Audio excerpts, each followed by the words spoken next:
গেল ঠ্যাং পড়লো মাথায় তোমার বেল ও মামা গো দেখালে কেমন তুমি খেল ও মামা গো দেখালে কেমন তুমি খেল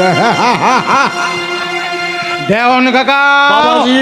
উপমাটা কিন্তু ঠিক হলো না দেওয়ান কাকা কেন কেন বাবা? ওই যে মামা আমার সাক্ষাৎ ভগবান বিশ্বাস না হয় গায়ের জামাটা খুলে দেখুন কত ভক্তের পদচিহ্ন আঁকা রয়েছে আমার মামার বুকে এই যে, ইনি হলেন আমার গর্ভধারিণী মা বললেন আমার এই গর্ভধারিণী মা হচ্ছেন এই মামা ভগবানের একজন পরম ভক্ত এ হলো মাতুল কথাটা বড্ড লাগলো না কে একই দীপক মদ খেতে মায়ের সামনে এসেছে। মদ না খেলে আমি যে তোমাদের সামনে আসতে পারি না মাদল বড্ড ভয় করে বেরিয়ে যা হতভাগা এমন ছেলে আমি পেটে ধরেছিলাম রত্নগর্ভা বললাম মাগো রত্নগর্ভা আমাকে পেটে ধরে না তুমি একেবারে রত্নগর্ভা হয়ে গেছো ছি বাবা দীপক, তোমার মতো ছেলে মদ খেয়ে মায়ের সামনে এইভাবে মাতলামি করাটা উচিত নয় দেওয়ান কাকা এই সমাজের বুকে খুঁজে দেখুন দেওয়ান কাকা আমার মতো মাতাল আপনি হাজার হাজার গন্ডা পাবেন কিন্তু এমন গর্ভধারিণী মা আপনি একটিও খুঁজে পাবেন না দীপক আর এই যে দিবক মাদুল বললেন মহাভারতের রঘুনি মাদুল ওই যে কি বলে না কি বলো বাবা? সত্য ত্রেতা দাপর কোন মানে এই 7 যুগের মধ্যে যে কজন নাম করা মাতুল আছে না একেবারে সবার সেরা হচ্ছে আমার এই পূজনীয় রণধীর মাতুল হাই বেরিয়ে যাও সব মাতাল কোথাকার। সভ্যতার মাপ করি দিয়ে মাপলে তুমি কিন্তু হেরে যাবে মাতুল দিবক আমি অবাক হয়ে যাচ্ছি তোমার ব্যবহারে তুমি যে এতখানি উচ্চারণের পথে নেমে যাবে এ আমি কল্পনাও করতে পারিনি ও মাগো আর আমিও কল্পনা করতে পারিনি যে তোমার মতো মায়ের গর্ভে এমন অপদার্থ কুলাঙ্গার জন্মগ্রহণ করে দাঁড়াও কাবুকটা নিয়ে আসছি তোমার এই মাতলামের শাস্তি কি করে দিতে হয় আমি দেখিয়ে দিচ্ছি দাঁড়াও মা দাঁড়াও চাবুক আনতে হবে না চাবুক আনতে হবে না ওই সমস্ত চাবুক ঠাবুকে কিছু হবে না মা এই ছোট্ট জীবনটার মধ্যে যত জঞ্জল জমে উঠেছে মা এই মদে তা পরিষ্কার করতে পারছে না আর তুমি চাবুক দিয়ে তা পরিষ্কার করে দেবে দাদা দাঁড়িয়ে দাঁড়িয়ে দেখছো কি হতভাগাকে ঘাট ধরে বাড়ি থেকে বার করে দাও মানুষই রে এই মানুষই দাদা ও যে তোরই ছেলে, কত আদরে কত যত্নে ওকে তুই মানুষ করেছিস আর আমি কি না ওকে মা একটা কথা সত্যি করে বলবো মা কি? আচ্ছা কোন ভগবান তোমায় তৈরি করেছিল বলো তো তা যদি একবার জানতে পারতাম না তাহলে তার কাছে গিয়ে আমি করজোড়ে নিবেদন করে বলতাম ওগো ওগো মামা সৃষ্টিকর্তা এমন মানুষকে তুমি কেন এই মর্তের মাটিতে পাঠালে মা আমার একেবারে স্বর্গের দেবতা শুনলি মানুষই শুনলি আমার গুণধর ভাগ্নের কথাগুলো শুনলি না ওকে আমি নিজের হাতে ছোট বৌরানী থামুন আপনার আজকারাবে ও আজ এত বার বেড়ে উঠেছে নইলে ও শান্ত হতো না আমার সামনে আমার দাদাকে কিনা এইভাবে অপমান করে কিছু মনে করো না ছোট বৌরানী, এই সাহসটা কিন্তু ওকে আমাকে দিতে হয়নি, এটা ওর জন্মের অধিকার। কি বলছেন আপনি? কি বলছি? আর সেই অধিকারে আজও এমন বিগড়ে গেছে। তবে দুজনকে আমি হুঁশিয়ার করে দিয়ে যাচ্ছি, ওকে কিন্তু আপনারা বেশি ঘাটাবেন না, তাহলে হয়তো ওই কেঁচো তুলতে গিয়ে সাপ বেরিয়ে আসবে। সাপ কে বলে চলে গেল দেওন কাকা কিছু খুঁটতে গিয়ে সাপ বেরিয়ে যাবে সাপ দিবাক! আর সেই সাপের ছবল থেকে তোমরা তো কেউ রেহাই পাবে না এমনকি এই রাজবাড়ির ইট পাথরগুলো পর্যন্ত তার পিঠে চচ্চরিত হয়ে যাবে এই বলছে সাবধান মা খুব সাবধান এই যে মাতুর মায়ের ভাই মাতুর একটু ভালো হয়ে যাও ভালো হয়ে যাও ভালো হইতে কিন্তু পয়সা লাগে না কি লাগে না পয়সা হ্যাঁ ভালো হইতে পয়সা লাগে না ও মাওয়া গো ভালো হইতে পয়সা লাগে না ও মাওয়া গো ভালো হইতে পয়সা লাগে না ভালো হয়ে যা বাবা ভালো হয়ে যা কথা শোন দিবাক, কথা শোন। শুনবো শুনবো মা শুনবো কেন শুনবো না বলতে পারো মাগো তুমি যে আমাকে 10 মাস 10 দিন কঠোর নরক যন্ত্রণা ভোগ করে এই পৃথিবীর বুকে এনেছো ও মা তোমার কথা কি আমি না শুনে থাকতে পারি মাগো আগে কইকেই থেকে কৌশল্যার মতো মা হও তবেই তো আমি শুনবো তোমার কথা তার আগে নয় মা তার আগে নয় দিবাক, কি হলো দাদা? আরে শেষে কি সব পণ্ড হয়ে গেল? তাই তোরে ভাবছি মানসী কিছুতেই তোকে আমি বাঁকে আনতে পারছি না হতভাগা নিজের ভালো নিজে বুঝবে না। শয়তান দেওয়ানটাকে গুণ তত্ত্ব করেছে রে মানুষই নইলে তোর ছেলে হয়ে তোর কথা শুনবে না তাই কি কখনো হয় ভেবেছিলাম শঙ্করের বিয়ের আগে সিংহাসনের ব্যবস্থাটা করে ফেলবো কিন্তু ওই বুড়োটা বেঁচে থাকতে সে আশা নেই রে মানুষই ওই দেওয়ানটাই সবসময় বুড়োর পেছনে চোখের মতো লেগে রয়েছে তাই ওকে তার আবার ব্যবস্থা করো।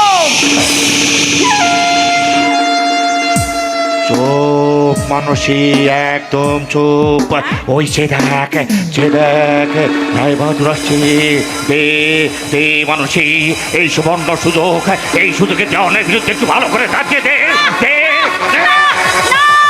না দাদা না, ওই দেওয়ানকে এই বাড়িতে থাকতে, এই বাড়িতে আমি কিছুতেই থাকবো না দাদা।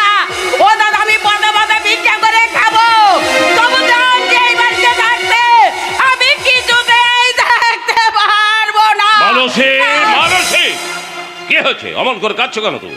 আগে না মানে শঙ্করের বিয়ে নিয়ে একটু আগে দেওয়ানজির সঙ্গে একটু কথা কাটাকাটি হয়ে গেল কেন?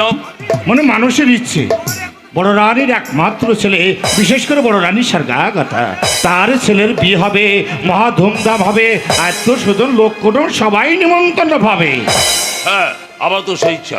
কিন্তু দেওয়ানজি বললেন বললে? এসব কিছুই হবে না এই বিয়েটা কি নম করেই সেরে দিতে হবে আর লোকে আমায় বলুক সতীনের ছেলে কিনা, তাই তার বিয়েটা চুপি হয়ে গেল। না তা কিছুতেই হবে না, বিশেষ করে সে হচ্ছে মহারাজ ছেলে।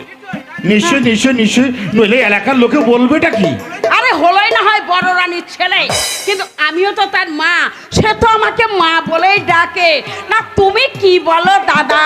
আরে মানসী তোর কাছে শঙ্করও যা ওই দীপকও তো তাই রণদীপ আগে বলুন আসছে শুভদিন আমার শঙ্করের আশীর্বাদ। আচ্ছা। তুমি রাজ্যের সবাইকে নিমন্ত্রণ করো। ঠিক আছে গরিব দুঃখী কাউকে কিন্তু বাদ দেবে না, আর সবাইকে তুমি জানিয়ে দেবে আমার শঙ্করের বিবাহে আমার রাজ ভান্ডার 7 দিনের জন্য উন্মুক্ত থাকবে।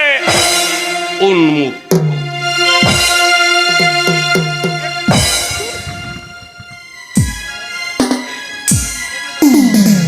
দেখলি তো মানসী ওই বড় ছেলের উপর কিরকম টান ওইখানেই যাতে ভাটা টান করে। ও দাদা এই ব্যবস্থাই করো দাদা, এই ব্যবস্থাই করো।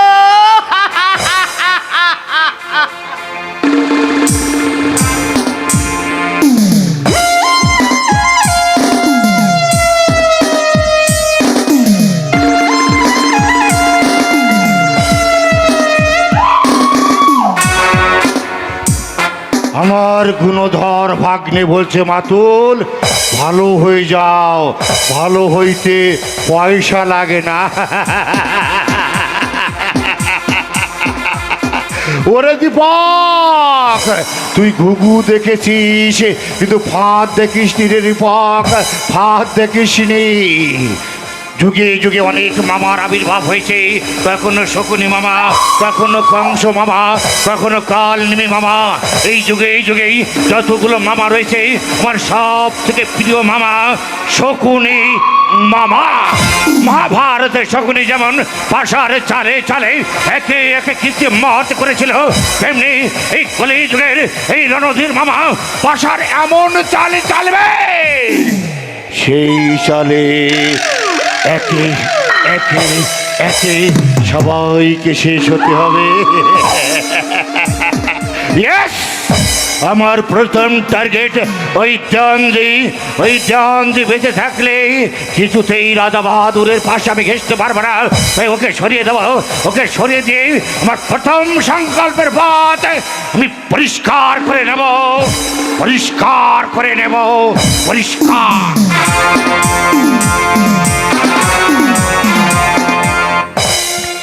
বাবা দাঁড়াও দাঁড়াও, দেখে দিচ্ছি কি মুশকিল। আর বলছি তো, হায় হায় হায় হায়, এমন সর্বনাশ মানুষের হয়।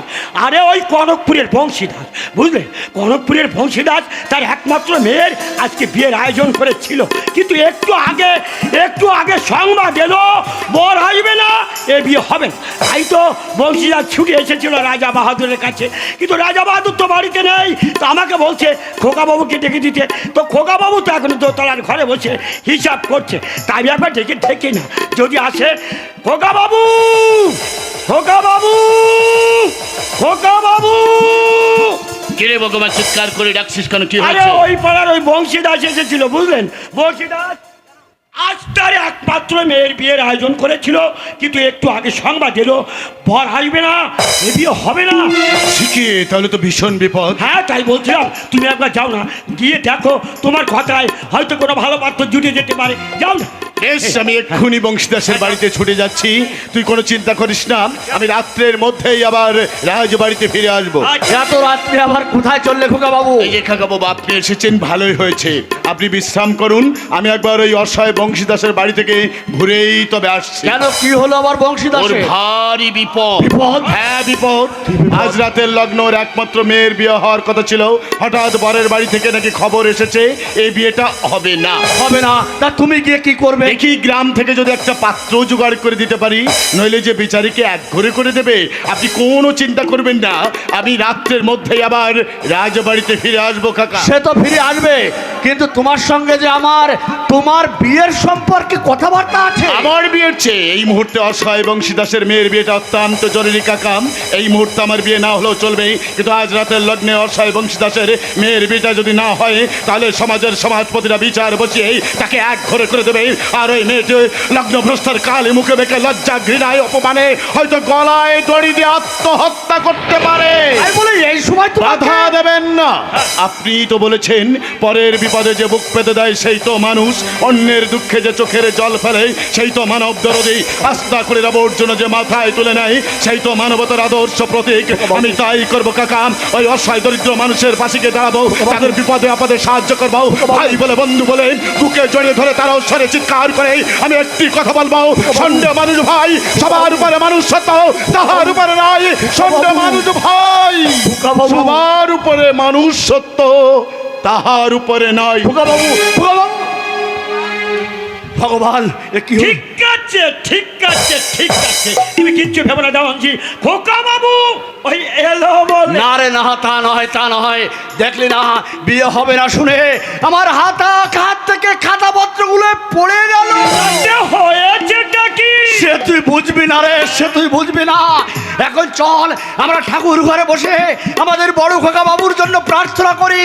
আমরা ঠাকুরের কাছে বলি, হে ঠাকুর, আমাদের বড় খোকা বাবু যেন ভালোই ভালোই ফিরে আসে, ভালোই ভালোই ফিরে আসে।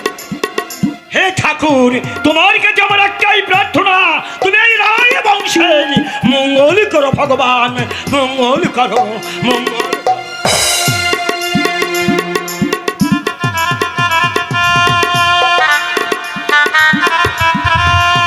চন্দ্রা, ভগবানের মুখে খবরটা শুনে আমি ছুটে এসেছিলাম। আমি চেয়েছিলাম এই গ্রাম থেকে একটা পাত্র জোগাড় করে তার হাতে তোমাকে তুলে দিতে, কিন্তু বিশ্বাস করো আমার কথায় এই গ্রামের কোনো যুবক রাজি হয়নি। বাধ্য হয়ে তোমাকে লগ্নভ্রষ্টার হাত থেকে রক্ষা করতে আমি আমার বাবার অনুমতি না নিয়ে তোমাকে স্ত্রীর মর্যাদা দিয়েছি। তুমি তোমার স্নেহ, মায়া, মমতা, ভালোবাসা দিয়ে সকলের মন ভরিয়ে হয়ে থাকতে পারবে ওই রাজবাড়ির আদর্শ রাজবধূ। পারবো, আমি নিশ্চয়ই পারবো। তোমার ভালোবাসার আশীর্বাদ থাকলে আমি সবই কিছুতে জয়ী হব। চন্দ্রা, শ্রীরামচন্দ্রের পদরজ পেয়ে যেমন অভিশপ্ত অহল্যা উদ্ধার হয়েছিল, ঠিক তেমনি তেমনি তোমার করুণায় আমি এই মর্তের স্বর্গের সংসারে ঠাঁই পেয়েছি। চন্দ্রা। সেই স্বর্গে আমার যতই দুঃখ কষ্ট আসুক